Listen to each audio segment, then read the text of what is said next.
Big பேஷ் league 2024-25ஓட 20வது போட்டி Melbourne ரெனேகேட்ஸ் Adelaide strikers கடையில் நடக்க போது அதோட ஃபேண்டசி ப்ரிவ்யூ பார்க்க போகிறோம். ரெனேகேட்ஸ் டீசெண்டாக விளையாண்டுட்டு இருக்காங்க. அடிலைட் ஸ்ட்ரைக்கர்ஸ் எதிர்பார்த்த பர்ஃபார்மன்ஸ் கொடுக்கல. அவங்களோட பேட்டர்ஸு ஸ்ட்ரைக்கர்ஸுக்கு ஸ்ட்ரைக் பண்ணல, ஸ்ட்ரைக் தான் பண்ணுறாங்க.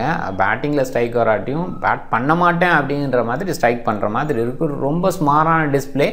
பேட்டர்ஸ் கண்டிப்பாக டீசெண்டாக இருக்காங்க. நேம்ஸ் எல்லாம் பிக்காக இருக்குது. ஆனால் பர்ஃபார்மன்ஸ் அவங்கள்ட்ட இருந்து வரல. குறிப்பாக மாத்யூ சார்ட்டர்ட் எதிர்பார்த்த பர்ஃபார்மன்ஸ் வரல. பேட்டிங் பேஸில் பவுலிங் பேஸில் டீசெண்டாக இருக்கார். அது எப்பயும் பண்ணுறது சப்போர்ட்டாக பண்ணுற ஒரு விஷயம், அதை ஓகேவாக பண்ணுறாரு. ஆனால் பேட்டிங் டிஸ்பிளேயில் இன்னும் கொஞ்சம் பெட்டராக பண்ணலாம். போன சீசனில் அவரோட பெட்டர் அவுட்புட், அதுக்கு முன்னாடி சீசனில் அவர் கொடுத்த அவுட்புட் பேஸில் தான் அந்த டீம் நல்லா இருந்ததுன்னே சொல்கிறோம். பட் இந்த சீசனில் அந்த டாப் ஆர்டர் கொலாப்ஸ் அப்படிங்கிறது இருக்கிறதுனால அந்தளவுக்கு கிரேட்டாக இல்லை. போன போட்டியில் அவர் வெளியிலையும் போயிட்டார் ஒரு சின்ன இன்ஜுரி கன்சர்னில். இந்த போட்டி வர்றாரு, என்ன பண்ணுவாருன்னு பார்க்கணும். ரெனேகேட்ஸுக்கு எகென்ஸ்டா @MSC Cricket 11 அப்படின்னு சர்ச் பண்ணி டெலகிராமில் ஜாயின் பண்ணிக்கோங்க. குழப்பம் இருந்ததுன்னா டாப் கமர் லிங்க் இருக்குது, கிளிக் பண்ணி ஜாயின் பண்ணிக்கோங்க.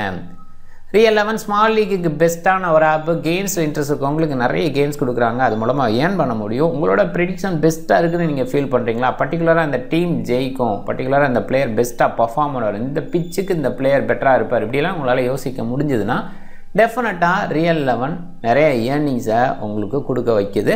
அண்ட் அந்த வகையில் Real 11 இன்ஸ்டால் பண்ணலைன்னா டாப் கமெண்ட் லிங்க் இருக்குது, கிளிக் பண்ணி இன்ஸ்டால் பண்ணி என்னோடய ரெஃபரல் கோடை பயன்படுத்த மறக்காதீங்க. டாக்லாண்ட் ஸ்டேடியம் மெல்பர்னில் தான் இந்த போட்டி. மழைக்கான வாய்ப்பில்லை. மழை இருந்தாலும் இங்கே கிரவுண்டு க்ளோஸாக இருக்கும், அதனால் பிரச்சனையே இல்லை. மழை இல்லை அப்படின்றதுனால ஓப்பனாக விளையாடுவாங்க. அதில் சில இம்பேக்ட்ஸும் இருக்கலாம். January 2 1:45 PM நம்மளோட டைம், அவங்களோட டைம் 7:15 PM மேட்ச் ஸ்டார்ட் ஆகுது. 67 போட்டியில் 30 பேட் ஃபஸ்ட்டு, 37 சேசிங் ப்ரிஃபர் பண்ணுவாங்க. 2 பாயிண்ட்டாக யோசிக்கணும். ஒன்று ட்ராப்பின் பிச், இன்னொரு பாயிண்ட்டு அதே கிரவுண்டில் இருக்க பிச்சஸ். அதே கிரவுண்டில் இருக்க பிச்சஸ்னால் ஓரளவுக்கு ஸ்கோர் பண்ணுற மாதிரி இருக்கும், பெல்டராக இருக்கும். நியூ பால் அவ்வளோ டிஸ்டர்ப் பண்ணாது, ஓப்பனிங்லேருந்தே ஆடலாம். லேட்டராக கொஞ்சம் டவுன் ஆகும். எண்ட் ஓவர்ஸில் நிறைய விக்கெட் எடுப்பாங்க. இது அதே கிரவுண்டோட டெம்ப்ளேட்டாக நிறைய டைம் இருந்திருக்கு. பட் ட்ராப்பின் பிச் அப்படிங்கும்போது ஸோ அந்த பிச்சோட நேச்சர் அப்படிங்கிற ஒரு விஷயத்தை பார்க்கணும். மேக்ஸிமம் இந்த ஆஸ்திரேலியா ட்ராப்பின் பிச்சஸ் அப்படின்னு பார்க்கும்போது விக்கெட் பேஸில் விழுந்துருது. அதே நேரத்தில் இனிஷியலாக கொஞ்சம் ஸ்விங் கிடைக்காட்டி கூட அந்த ஹோல்டு பேஸில் கொஞ்சம் நின்று வரும். அதனால் ஓப்பனர்ஸ் கொஞ்சம் கஷ்டப்படுவாங்க. லேட்டர் பேஸில் மிடில் பேஸில் இருக்கிற பேட்டர்ஸ் கொஞ்சம் விளையாடுவாங்க. அங்கே பவுலர்ஸ் கேமாக இருக்கும். ஸோ அப்படி கொஞ்சம் மைண்ட் பண்ணிக்கணும். ஒரு 150 160 இந்த ரேஞ்ச் ஸ்கோரை அந்த இடத்துல எதிர்பார்க்கலாம். பட் அதே கிரவுண்டில் பிச் இருக்கிற மாதிரி இருந்தால் டெஃபினட்டாக ஹை ஸ்கோரிங் கேமாக இருக்கலாம். அதை பார்க்கணும். ஆவரேஜ் பேட் ஃபஸ்ட்டு விக்கெட்டுன்னு பார்க்கும்போது 6 வந்திருக்கு. சேஸ் பண்ணும்போது ஆவரேஜாக 6 விக்கெட் விழுந்திருக்கு. 160 பேட் ஃபஸ்ட்டுக்கான ஆவரேஜ். இது கண்டிப்பாக நல்ல நம்பர். அதான் சொல்லணும். ரெனேகேட்ஸ் இந்த பர்டிகுலர் கிரவுண்டில் 222க்கு 4 அப்படிங்கிற மாதிரி ஸ்கோர் பண்ணியிருக்காங்க ஹை ஸ்கோராக. பிரிஸ்பன் ஹீட் 80க்கு 10 அப்படின்னு ஆல் அவுட் ஆகிருக்காங்க. 150க்கு பிலோவாக 19 டைம்ஸ் வந்திருக்கு. அதையும் கொஞ்சம் மைண்ட் பண்ணுங்கள். And middle and high score லெவலில் சில வந்திருக்கு. ரீசன்ட் ஸ்கோர் பார்க்கும்போது 143-8 144-8 அப்படிங்கிற மாதிரி ஒரு வின்னு. அண்டு ரீசெண்டாக இந்த சீசன் அப்படிங்கிற அந்த இடத்துல January 13 போன சீசன் அப்படிங்க போகும்போது 137-8 139. ஸோ அது ஈஸியாக வின் பண்ணியிருக்காங்க. ரெனேகேட்ஸ் ஒரு சில இடங்களில் வின் பண்ணியிருக்காங்க. ரெனேகேட்ஸ் இங்கே நிறைய விளையாண்டுருக்காங்க அப்படின்றது தெரியும். அண்ட் ஈக்குவலாக தான் இருந்திருக்கு, மற்ற டீம்ஸுக்கு ஈக்குவலாக தான். ஏன்னா ரெனேகேட்ஸை பொறுத்த வரைக்கும் பெஸ்ட் டீம்னு ஓவராலாக சொல்ல முடியாது. கொஞ்சம் ஸ்மாரான அவுட்புட் கொடுக்குறாங்க. ஹோமில் ஓகேவாக தான் விளாண்டுருக்காங்க, அந்தளவுக்கு கிரேட்டாலாம் இல்லை. மெல்பர்ன் ரெனேகேட்ஸு அதே 14 member squad. Gurinder Sandhu, ஜனாதன் Wells and காலம் ஸ்டாக்கான வாய்ப்பு இல்லை. வெல்ஸ் நல்லா விளையாடக்கூடிய பிளேயர். போன சீசனில் கொஞ்சம் டவுன் ஆனார். அதுக்கப்புறம் டொமஸ்டிக்கில் போலவா சிறப்பாக இல்லையோ அப்படின்னு தோணுது. அதனால் ஓவராலாக அவரை ட்ராப் பண்ணுறாங்க. Jos Brown and Jake Fraser மெக்கருக்கு ஓப்பன் பண்ணுறாங்க. 2 பேருமே நல்ல ஹிட்டர்ஸு, குயிக்காக ஆடக்கூடிய எபிலிட்டி உள்ள பிளேயர்ஸு. பட் இது வரைக்கும் பெருசாக சைன் பண்ணல. ஜாக் ஃப்ரேசர் மெக்கருக்கு இந்த பர்டிகுலர் கிரவுண்டில் ஓரளவுக்கு நல்ல அவுட்புட் இனிஷியலாக கொடுக்க முடியும். டீம் சைஃபர்ட்டு சூப்பராக விளையாண்டுட்டு இருக்காரு. இந்த டீமுக்கு டாப்பில் ஸ்கோர் பண்ணக்கூடிய ஒரு பிளேயராக இருக்கார். பெத்தல், ஈவன்ஸு, ஹார்வி இவங்கெல்லாம் அந்தளவுக்கு கிரேட்டாக விளையாடலை. எதிர்பார்த்த பர்ஃபார்மன்ஸ் கொடுக்கல. ஈவன்ஸ் லேட்டாக வரதுனால பெருசாக பண்ண முடியல. போன போட்டியில் ஓரளவுக்கு ஓகேவாக ஸ்டே பண்ணார். ஸ்டே பத்தாது, இன்னுமே பெரிய ஸ்கோர் பண்ணணும் அப்படிங்கிறது இருக்குது. வில்சன் தான் அந்த இடத்துல பெட்டர் அவுட்புட் பேட்டிங் பவுலிங் ரெண்டுலேயுமே கொடுக்குறாரு. ஃபோக்கஸ் ஒன்னில் நியூ பாலில் ஸ்பெஷலிஸ்ட்டு டீசெண்டாக இருக்கார். இந்த பர்டிகுலர் கவுண்டில் நல்லாவே பண்ணியிருக்காரு. ரோஜர்ஸும் அந்த இடத்துல தான் வைக்கணும். ஆடம் ஜாம்பா சூப்பர் பவுலர், கலக்கிறாரு. கேன் ரிச்சர்ட்ஸனை பொறுத்த வரைக்கும் எதிர்பார்த்த பர்ஃபார்மன்ஸ் கொடுக்கறது இல்லை. ஸோ நிறைய விக்கெட் அப்படிங்கிற மாதிரி அவர்கிட்ட எதிர்பார்ப்போம். அந்த வகையில் அவர் கொஞ்சம் டவுனாக இருக்கார். ரீசன்ட் இயர்ஸில் அந்த எக்ஸ்பெக்டேஷன் அவர்கிட்ட வைக்க முடியல. Adelaide Strikers Weatherald, Paisley and Haskett இவங்கள வெளியில் வைப்பாங்கன்னு தோணுது. மாத்தி ஷாட் உள்ள வர மாதிரி இருந்தால் வெதரால்டு தான் வெளியில் வைக்கணும். டார்சிசாட் அண்டு மாத்தி ஷாட் ஓப்பன் பண்ணுவாங்க. லின் 1 டவுன். ஸோ 3 பேருமே அப்படின்னு பார்க்கும்போது டார்சிசாட் ஓரளவுக்கு டீசெண்டாக விளையாண்டுருக்காரு. அப்படி இனிமேல் பெட்டர் அவுட்புட் கொடுக்கலாம். குறிப்பாக அடிலைட்டில் டார்சிசாட் விளையாடுற மாதிரி மற்ற கிரவுண்ட்ஸில் விளையாடுவாராங்கிறது கேள்வி தான். இப்போ ஃபார்ம் பேஸில் அவ்வளோ கிரேட்டாலாம் சொல்ல முடியல. ஷார்ட் ஃபார்முக்குள்ள வருவாரா அப்படிங்கிற ஒரு கேள்வி வருது. லின்னோட ஃபார்ம் டோட்டலாகவே டவுனாக இருக்குது. அந்தளவுக்கு மேட்ச் ப்ராக்டிஸ் இல்லை அப்படிங்கிற ஒரு வகையிலையும் நம்ம சொல்லணும். அண்ட் பேட்டிங் பேஸில் கண்டிப்பாக இன்னுமே எதிர்பார்ப்பு அதிகமாக இருக்குது. ஓன்லி பர்ப்பு இன்னைக்கு பர்த்டே, ஒரு பர்த்டே பாய் பார்க்கலாம் என்ன பண்ணுவார் அப்படின்னு சொல்லிட்டு. விக்கெட் கீப்பிங் ஓரளவுக்கு டீசெண்டாக ஹிட் பண்ணுறாரு. பட் ஒரு ஸ்டெபிலிட்டி கொடுக்குற அளவுக்கு T20 மோடுக்கு நம்மளால் அவரை பார்க்க முடியல. பெஸ்ட் அவுட்புட் கொடுப்பாருன்னு பெருசாக நம்பிக்கையும் வைக்க முடியல. Alex rose decent player. Top order fail ஆகும் போதெல்லாம் ஓரளவுக்கு ஸ்டெபிலிட்டி இவரால் கொடுக்க முடியுது.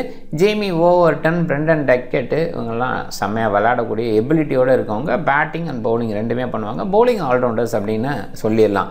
அண்ட் பவர் ஹிட்டிங்கில் ஜேமி ஓவர்டனோட பவர் பயங்கரமாக இருக்குது. லியாம் ஸ்காட் டீசெண்டான பவுலிங் ஆல்ரவுண்டர்னு சொன்னால் பவுலிங் பேஸில் எவ்வளோ பயன்படுத்துவாங்கங்கிறது கேள்வி. Henry Thornton, boys and Lloyd Pope இந்த டீமுக்கு நல்ல பவுலிங்காக இருந்திருக்காங்க. குறிப்பாக எக்கனாமிக் பேஸில் லாய்டு போப், பாய்ஸ் எல்லாம் இருந்திருக்காங்க. தார்ன்டனோட விக்கெட் டேக்கிங் சூப்பராக இருந்திருக்கு. லாய்டு போப்பை பொறுத்த வரைக்கும் இந்த சீசனில் பெஸ்ட்டாக இருக்காரு. கம்ரான் பாய்ஸ் இந்த சீசனில் இன்னும் கொஞ்சம் பெட்டராக இருக்கலாமோங்கிற ஃபீலை தான் கொடுக்குறாரு. ரெனகேட்ஸ் ஜோஸ் ப்ரவுனில் இருந்து டாம் ரோஜர்ஸ் வரைக்கும் அந்த பேட்டிங் டெப்த் இருக்கிற ஃபீல் கொடுக்குறாங்க. அண்ட் இந்த சைடு ஸ்ட்ரைக்கர்ஸு லியாம் ஸ்காட் வரைக்கும் அந்த ஒரு விஷயத்தை பண்ண முடியும். அண்ட் ரெண்டு சைடுன்னு பார்க்கும்போது பவுலிங் பேஸில் ரெனகேட்ஸ் ஜாம்பா, ரிச்சர்ட்சன், ஃபெர்குசன் ஓனில், சதர்லாந்து இவங்கெல்லாம் கண்ட்ரோலாக இருக்காங்க. டாம் ரோஜர்ஸ் கண்ட்ரோல் இல்லைன்னா கூட விக்கெட் டேக்கிங்கில் இருக்கார். ஸோ இப்படி பார்க்கலாம். பட் ஸ்ட்ரைக்கர்ஸ் அப்படின்னு பார்க்கும்போது 2 ஸ்பின்னர் அடிஷ்னலாக மாத்தி ஷாட், டார்சிசாட் இருக்காங்க. பேஸ் பேஸில் Jamie Overton, Brendan Duckett, Liam Scott, Thornton அப்படிங்கிற மாதிரி ஆப்ஷன்ஸ் ஹெவியாக வச்சுருக்காங்க. ஸோ இருந்தாலுமே இங்கே ஒரு கண்ட்ரோல் பேஸில் கம்ரான் பாய்ஸில் இருக்கிற மாதிரி மற்ற யார்கிட்டையும் ஃபீல் பண்ண முடியல. அந்த கண்ட்ரோலை தான் ரெனகேட்ஸுக்கு கொஞ்சம் ஃபேவர் பண்ணுமோ அப்படின்னு யோசிக்க வைக்குது. பவுலிங் ஆப்ஷன்ஸ் பெத்தல் அடிஷ்னலாக சொல்கிற மாதிரி இருக்குது. ஸோ மற்றபடி அவங்களோட 5 பவுலர் ஸ்டிக்கில் இருக்கிறதுக்கான வாய்ப்பு தான். பெத்தல் இது வரைக்கும் பவுல் பண்ணலை. பாசிபிளாக யோசிக்கலாம். கொஞ்சம் சப்போர்ட் தேவைன்னா அவர்கிட்ட தான் போய் ஆகணும். Tom Rogers, Adam Zampa, Richardson mostly முழுமையான ஓவர் வீசுவாங்க. ரோஜர்ஸ் அண்டு கேன் ரிச்சர்ட்சன் ஸ்லாகில் எதிர்பார்க்குறோம். அண்ட் ரிச்சர்ட்சன் பவர் சர்ச்சில் போடும்போது அந்த இடத்துல மிஸ் ஆகி பேக் எண்டில் சதர்லாந்து வந்து எண்டோரில் வீசுறதுக்கான வாய்ப்பு அப்படின்னு பார்க்கணும். இந்த சைடு ஹெவி ஆப்ஷன்ஸு டார்சிசாட் இந்த இடத்துல இன்க்ளூட் பண்ணி ஆகணும். இருந்தாலும் Jamie Overton, Thornton, Boyce, Lloyd போப்புக்கு மோஸ்ட்லி ஓவர் கொடுத்துட்றாங்க.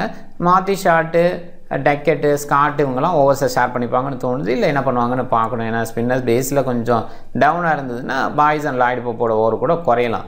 Jamie Overton, Henry Thornton end ஓவரில் வீசுறதுக்கான வாய்ப்பு. ரெக்கார்ட் பேஸில் ரெனகேட்ஸை விட ஸ்ட்ரைக்கர்ஸ் கொஞ்சம் பெட்டராக இருக்காங்க. அண்ட் அந்த பேஸில் யோசிக்கும்போது மேக்ஸிமம் பேட் ஃபஸ்ட்டு பண்ணும்போது தான் எல்லா டைமுமே அடியில் ஸ்ட்ரைக்கர்ஸ் ஜெயிச்சிருக்காங்க. சேஸ் பண்ணும்போது இது வரைக்கும் ஒரு வெற்றி கூட அகென்ஸ்ட் ரெனகேட்ஸ் பரலை அப்படிங்கிறத மைண்ட் பண்ணிக்கோங்க. ரெனகேட்ஸு ரீசெண்டாக ஓரளவுக்கு நல்லா விளாண்டுருக்காங்க. 5 போட்டியில் 3 போட்டி ஜெயிச்சிருக்காங்க. தண்டர் 2 சிக்ஸர்ஸ்க்கு அகென்ஸ்டாக தான் தோற்றுருக்காங்க. ஸ்ட்ரைக்கர்ஸை பொறுத்த வரைக்கும் ரீசெண்டாக ஒரே ஒரு வெற்றி. ஸோ மற்றபடி தோல்வி தான் தொடர்ந்து இருந்துகிட்ருக்கு. இது கண்டிப்பாக உங்களுக்கு நல்ல விஷயமா இல்லை. இந்த சீசனில் அலைவாக இருக்கிறதுக்கு இந்த போட்டி ரொம்ப முக்கியமான போட்டி. மெல்பர்ன் ரெனகேட்ஸ் ஸ்ட்ரைக்கர்ஸ்க்கு இடையில அப்படின்னு பார்க்கும்போது ரீசெண்டாக கொஞ்சம் ஸ்ட்ரைக்கர்ஸ் வந்திருக்காங்க. முன்னாடி ஸ்ட்ரைக்கர்ஸ் ஹெவியாக தொடர்ந்து டிஃபீட் பண்ணாங்க. அதை பார்க்குறோம். அண்ட் மறுபடியும் ரெனகேட்ஸ் ஸ்ட்ரைக்கர்ஸ் அப்படின்னு முடிஞ்சிருக்கு. ஓவராலாக நம்ம வந்து ஹெட்டில் ஸ்ட்ரைக்கர்ஸ் கொஞ்சம் அட்வான்டேஜ் எடுத்திருக்காங்க. இருந்தால் கூட ஹோம் அட்வான்டேஜ் எடுத்து ரெனகேட்ஸ் வின் பண்ணுறதுக்கான வாய்ப்பு. டாப் 14 என்னோட மைண்டில் மாத்தி ஷாட், ஜேக் ஃப்ரேசர் மேக்கர். இங்கே கொஞ்சம் ஃப்ரேசர் மேக்கருக்கு விளையாடலாம். ஆரம்பத்தில் நம்ம ஒரு ஹைலைட் பண்ணலை. பட் கண்டிப்பாக இங்கே கொஞ்சம் பெட்டர் அவுட்புட் கொடுக்கலாம். டார்சிசாட் டீசெண்டாக விளையாடுறாரு. டிம் சைஃபர்ட் ரொம்பவே சூப்பராக இருக்கார். ஜேக்கப் பெத்தல் ஸ்டில் பிலீவ் பண்ணுறோம் ஓரளவுக்கு நல்லா பண்ணுவார் அப்படிங்கிற மாதிரி அந்த கன்சிஸ்டண்ட்டாக ஃபெயிலியரை தான் கொடுத்துட்ருக்காரு. Ollie Pope wicket keeping points இந்த மாதிரி எடுக்க முடியும். ஜேமி ஓவர்டன் கண்டிப்பாக சூப்பர் அவுட்புட் கொடுத்துட்ருக்கார். Will Sutherland, Ferguson O'Neill, Tom Rogers அவங்கலாம் பேட்டிங்லேயும் சப்போர்ட்டாக ஓரளவுக்கு இருக்க முடியும். பவுலிங்கில் ஸ்ட்ராங்காக இருக்காங்க. ஹென்ரி தார்ன்டன், ஜாம்பா விக்கெட் டேக்கிங்கில் பிபிஎல்ல கன்சிஸ்டன்ட் இவங்கெல்லாம் ரிச்சர்ட்சனோட சேர்த்து சொல்லணும்னா லாய்டு போப்பு சின்னதாக கன்சிடர் பண்ணுங்கள். மேபி கொஞ்சம் டவுன் ட்ராக்காக இருந்ததுன்னா செகண்ட் இன்னிங்ஸ் பவுலிங்கில் லாய்டு போப்பு ரொம்ப பெஸ்ட் அவுட்புட் கொடுக்கலாம். பிக் பேஸில் Jos Brown, Chris லின்னு, Bethel and Kamran பாய்ஸை குறைவாக பிக் பண்ணியிருக்காங்க. ப்ரௌன், லின்னு, பெத்தல் இவங்களாம் டாப்பான பேட்டர்ஸு. சில நேரங்களில் அவங்கள்ட்ட ஒரு நல்ல அவுட்புட் கிடைக்கலாம். குறிப்பாக பெத்தல் மாதிரி ஆட்கள் ஃபார்மில் பெஸ்ட்டாக இருக்காங்க. லின் ஃபார்ம் அவுட்டில் இருக்கார், ஜோஸ் ப்ரௌன் ஃபார்ம் அவுட்டில் இருக்கார் அப்படிங்கிறது இருக்குது. பெத்தல் ஃபார்மில் பெஸ்ட்டாக இருக்கார், இந்த சீரியஸில் பெஸ்ட்டாக இல்லை. அதனால தான் பெத்தலை பிக் பண்ணுறதுக்கு யோசிக்கிறாங்க. ஷார்ட்டு, ஓவர்டன் அண்ட் ஹில்ஸ் அதெல்லாம் நிறைய பேர் கேப்டனாக ட்ரை பண்ணுறாங்க. எல்லாருமே சேஃபாக யோசிக்கிறாங்க. பேட்டிங் பவுலிங் 2 ஆப்ஷன் கொடுக்கறதுனால கொஞ்சம் டிஃப்ரெண்ட்டாக யோசிக்கணும்னு யோசிச்சா dim Seifert, Bethel and Tom Rogers இங்கே சக்ஸஸ்ஃபுல்லாக இருந்திருக்காரு. அந்த பேஸில் சைஃபர்ட் ஓரளவுக்கு டீசெண்டாக இருந்துட்டுருக்கார். விக்கெட் கீப்பிங் பாயிண்ட்ஸ் கிடைக்கும். அது அடிஷ்னல். பெத்தலை பொறுத்த வரைக்கும் இது வரைக்கும் பெஸ்ட்டாக பண்ணலை. இன்றைக்கி டேயில் பண்ணாங்கன்னா நம்ம சிறப்பாக எங்கேயாவது போகலாம். அந்த மாதிரி ஒரு விஷயம் தான். அதனால் சேக்கப்பத்தில் ட்ரை பண்ணலாம். டீம் பாருங்கள். சதர்லாந்து, ஜேமி ஓவர்டன் 2 பேர்த்தையும் நான் கேப்டன் ட்ரை பண்ணியிருக்கேன். மார்த்திஷா டீசன்ட் சாய்ஸு. பவுலிங் பேஸில் சின்னதாக கன்சிடர் பண்ணுவார் அவரே, அதை பார்க்கணும். இல்லை இன்ஜுரி கன்சர்னில் ஓகே, மற்ற பவுலர்ஸ் இருக்காங்க. டக்கெட் வேறு அடிஷ்னலாக ஆட் ஆகிருக்காரு. ஸோ அந்த பேஸ்லலாம் யோசித்து மார்த்திஷா, டக்கெட் அண்டு ஸ்காட்டுக்கு ஓவர் கொடுத்துட்டு மார்த்திஷா ஒதுங்கி கூட இருக்கலாம். 2 ஸ்பின்னர் இருக்கிறதுனால பார்த்துங்க. அண்ட் அந்தளவுக்கு பேட்டிங் டிஸ்பிளே எதிர்பார்த்த அளவுக்கு கொடுக்கலைங்கிறனால மார்த்திஷாட்டை கேப்டன் ரேஞ்சுக்கு யோசிக்கிறது இப்போது ஸ்டாப் பண்ணி வச்சுக்கலாம். அந்த டைமில் என்ன திங்கிங், பவுல் பண்ணுவார், இந்த மாதிரி விஷயம் இல்லை ஃபிட்னஸ் பேஸில் ஒரு கிளாரிட்டி கிடச்சுன்னா அதுக்கப்புறம் நான் மார்த்திஷாட்டை யோசிச்சுக்கலாம். Thornton descent choice and bowler பேஸில் தான் நிறைய போயிருக்கேன்.